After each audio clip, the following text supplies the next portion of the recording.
everyone, and welcome back to Lucky Loaders 15, where I'll be giving you 3 of my best tips for tomorrow's racing.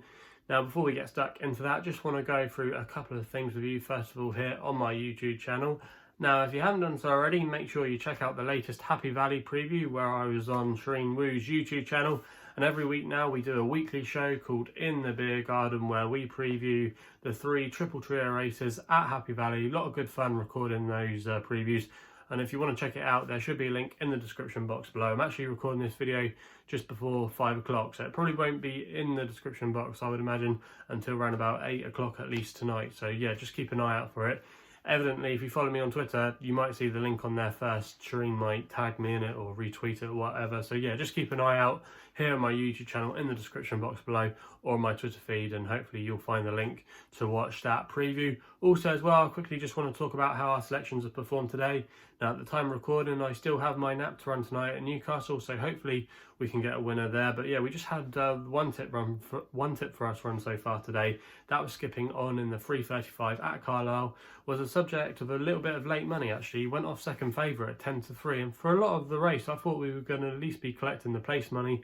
We advertised him last night as my next best of the day at 7-1 each way, and in the end he just got tired going up the hill. I thought his stamina would really come to play, because he's won over further in his career. He's actually won a couple of starts ago at Warwick over 2.5 miles, and I just thought today he might make it a stamina test over the trip. But yeah, he just faded out in the end, like I said, in the closing stages, and could only finish in 5th place. A little bit frustrating there, but that's the way it goes. But yeah, I will admit we haven't been in great form over the last week or so, ever since we had our last win in that, which was Makambe, which feels like a long time ago now. But your fortunes can turn very quickly in this game, and fingers crossed we can have some winners tomorrow. So 3 tips for tomorrow's racing, and we're going to be starting with my nap, which runs in the 2:05 at Wetherby. We're going to be going with a horse here called Marracudja for Harry and Dan Scout, and both are in terrific form at the moment.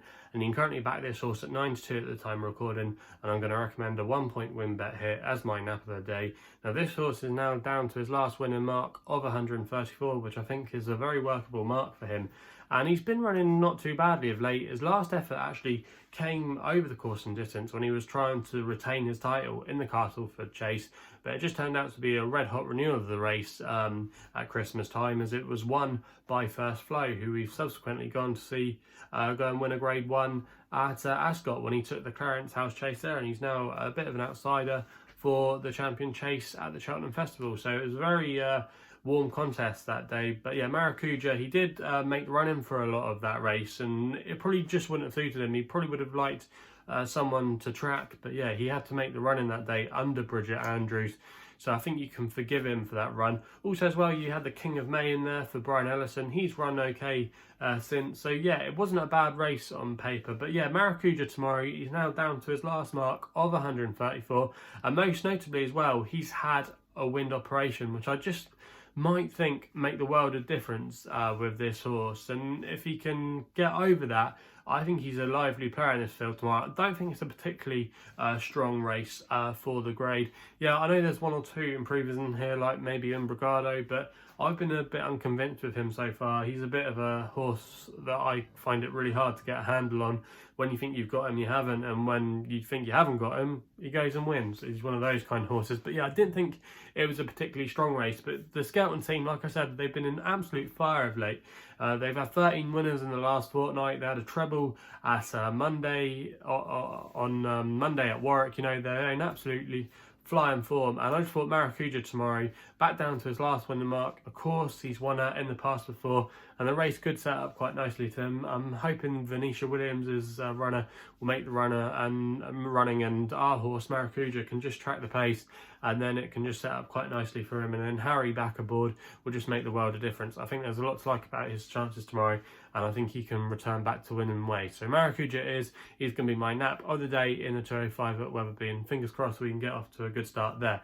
We then go with my next best, which runs at Hereford in the 4:05 there, the feature race on the card.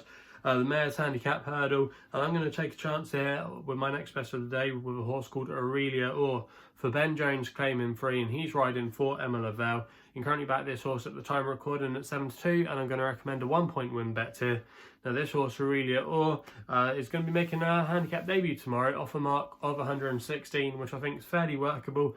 She's shown some good promise so far and some fair novices. She finished third last time out behind Newbury behind a horse of Phil Hobbs called Little River Bay, who's got a rating of 132. And also as well, she ran a credible third place effort at Ludlow in her penultimate start, where she actually beat Trump Lady that day. So yeah, there's a lot to like about what we've seen so far in some of our novice contests, but the key to her tomorrow, I think, is going to be stepping up in trip to 3 miles. If you actually look at her pedigree, she's by Shantou, but on the downside there is so much stamina.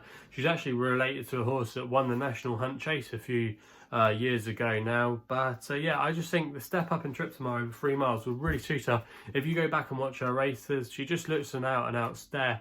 And I think off a mark of 116 tomorrow, it's a fairly workable mark for her. I know Dame de Soir and Coded Message might bring in some stronger form lines from some keeping some better company, but I just thought Aurelia Adore tomorrow, she's just stank of an improver to me. And Emma Lavell's team haven't been in bad form. So yeah, I just think there's a lot to like about this horse's chances tomorrow. And yeah, I think going up in trip tomorrow on her handicap debut, I think she can go very, very close. So that's going to be my next best, which runs in the 4:05 at Hereford. We then go my extra tip of the day, which runs in the 7:20 at Kempton with a horse called Makambe for Joe Haynes and his girlfriend Chelsea Bannon. You can currently back this horse at 11-2 at the time of recording. And I'm going to recommend a 0.5 each way selection here as my extra tip of the day. Now, I think the key to this horse is reapplying the tongue tie. Now, he's only had the tongue tie once in his career, and when it was deployed, he actually won at Seville. So I think that just could make the world of difference tomorrow. He's actually really well handicapped on some of his old form. He's actually a course and distance winner when he won off his same rating that he's going to be running off tomorrow, off 63. But his last winning mark actually came at Seville. But sometimes I think handicap marks, when you take them into consideration at Seville, can just be completely different markers. But he is officially £8 below his last winning mark, and he's been running a little bit better of late, been making the frame on his last couple of starts. But I just think the drop in grade tomorrow, back down to his last winning mark, and the reapplication of the tongue tie, which I said he's only had once in his career, I just think might bring about a lot of improvement in him. And I think at 11-2 there, that's a fair price. And I'm going to recommend a 0.5 each way selection. I can't see him finishing out of the frame, and fingers crossed he can end us with a winner at Kempton. So quickly then, just wrap up the 3 tips for tomorrow's racing.